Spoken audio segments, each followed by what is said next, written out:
iri jambo ngomba ndabashikirize rizotubera inkinzo aho bizoba bikenewe. Iri jambo ry'Imana ngomba ndabashikirize rizotubera umutaka aho ruzoba bikenewe ko twugama.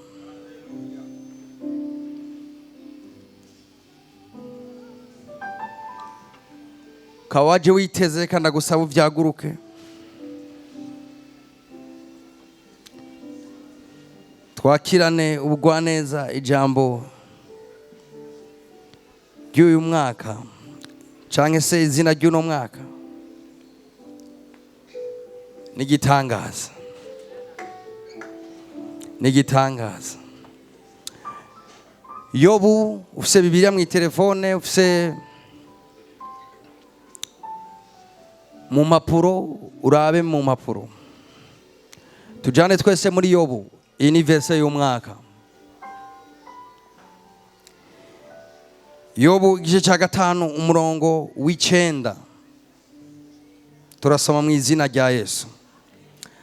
Haravuga ngo niyo ikora ibihambaye bidaserangurwa n'ibitangaza bidaharurika.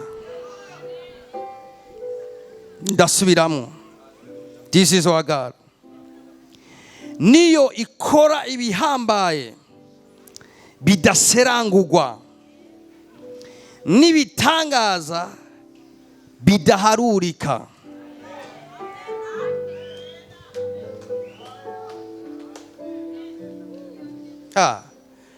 Hari abantu bari sensible muri kino kibanza bamaze kumva iyo tugira tuje. Bantu b'Imana mukoraniye hano, reka manze mvuge gatonyi ko twari dusanzwe dusengana hano. Ndazi ko harimo n'abashitsi. Uyu mwaka turangije wari umwaka wa Bruyo kuri AMS. Bijya wabonye nivyo kuri Bruyo. Bijya wabonye ni bito cyane. Tugiye kwinjira mu mwaka uteye ubwoba. Makataramashatalabaye. Tugiye kwinjira mu bintu bitangaje cyane. Imana yampaye iri jambo ngo nikora ibihambaye bidaserangurwa n'ibitangaza bidaharurika. Sindumva neza abantu bari sensible.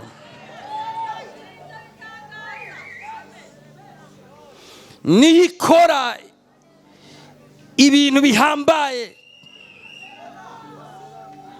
Nasomye muri biya gifaransa avuga ngo nikora binini vyinshi kandi vyiza. Sivyo byonyene bidaserangurwa. Sivyo gusa ngo nibitangaza bidaharurika.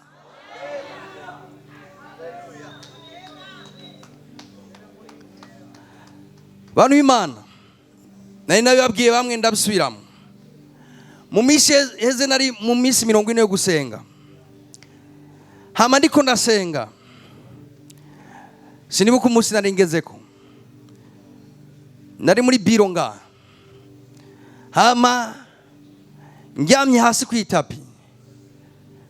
Imana irangenderera. Sinariko ndasengera n'ivy'umwaka. Mugabo numva ijwi risamiranye muri biro ku buryo pastor wiri yari yicaye ngaha nibagiye ngo niwe yobavuze. Nderaguza ndaraba mbona si hari. Numva ijwi risamiranye rirambwira ngo muri aya majambo nyene ngo umwaka wa 2025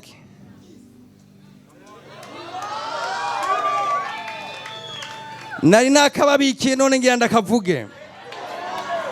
Umwaka wa 2025 ni umwaka w'itangaza bidaharurika kuri no shenge.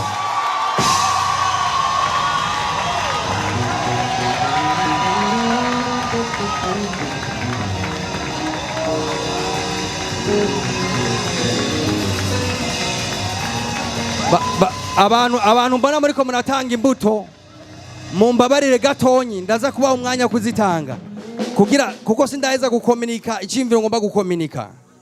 Mumbabare muzoba mukoze ndaza kubaha umwanya wo gutanga imbuto z'umwaka.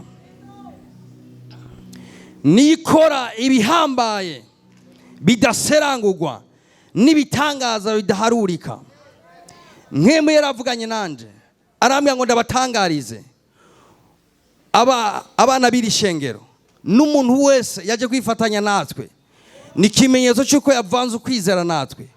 Uyu mwaka wa 2025 ni umwaka w'ibitangaza bidaharurika.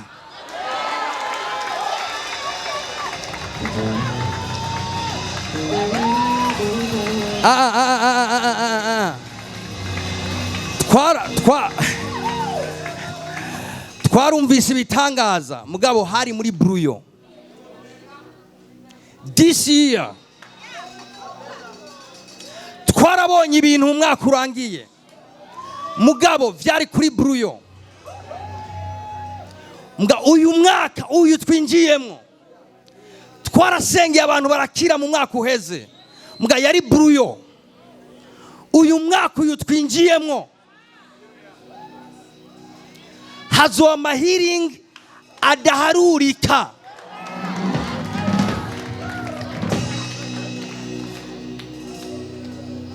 Mu miryango iwanyu nk'emwe yarayantumye ngo ndababwire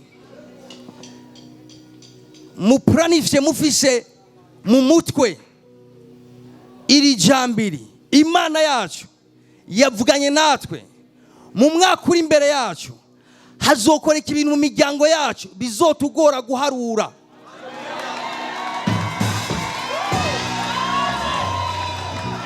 Imana izokora ibintu mu ma business yacu bizotugora guharura. Muri ino shengero Imana izokora ibitangaza hagati yacu bimwe bizotugora guharura hagati yacu.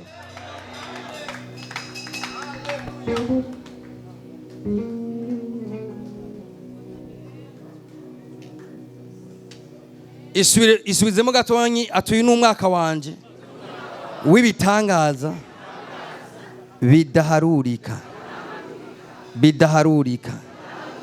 bidaharurika. Ahasi mvuze 10, ahasi mvuze 20, ahasi mvuze 50, mvuze vya bindi uzoharura utebucoke uvuga ati Mana uriya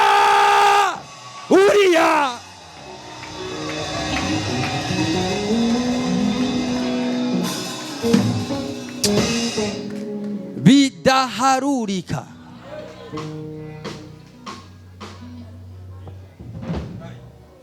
Kandi ivyo ntibizotangure izuba riserutse, bitanguye umwanya nyene tuko turavugana ngaha. Ijambo rigisohoka bitanguriye hanyene tuko turavugana ngaha. Bidaharurika.